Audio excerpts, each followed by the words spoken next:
there's two arguments here. There's two probably two different sides to this story in terms of pollution and climate change. I think let's take a look at the first one, which actually is the pollution, is this smog, and we terrible smogs, and the statistics that highlight the impact of these smogs are absolutely shocking. The number of people, all the way from the elderly down to even babies, who are literally dying because of the enormous levels of particulates in these pollutants that are blanketing so many large areas, particularly around Delhi.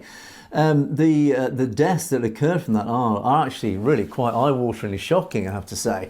There has to be a movement to do something about it. Delhi is shrouded in these pea supers, and as it turns out, it is essentially coming from the farmers right across northwest India burning the stubble, because it's a quick, fast way of removing stubble from the wheat fields, as I understand it. I'm not a farmer, and I don't know if there's any alternative to this, but ultimately it is up to the experts in this field to come up with another solution. That's one side of this. The other side, of course, is climate change, which is the bigger picture. COP29 outcome, and India standing up and calling out the West, saying, look, you're not giving enough. This $300 billion that you promised to tackle this climate change is nothing. They're saying it's a drop in the ocean. And yet we look at India, this nation who is responsible now, who is, I think, the fourth largest accumulated over time polluter on the planet, fast becoming the third largest, behind China, of course, and the US.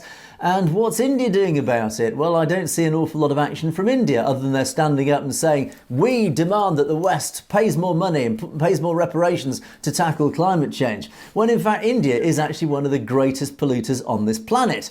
Now, as I often say, economies are built on energy. You absolutely need energy to grow an economy. You cannot grow an economy without an energy supply. It is one of the fundamental factors behind growing any economy. Now, of course, we had the Industrial Revolution here in the West, which drove our economy, which grew our empires, and grew us into essentially the G7 nations as we are today. But that was built on energy. It was built on fossil fuel energy and steam in the early days.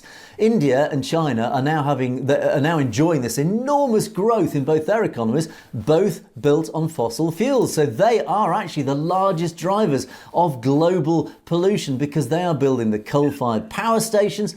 They're building on oil. They are essentially building their massively growing economies on fossil fuels. So essentially they are guilty. They are the worst perpetrators of all this that is contributing to climate change.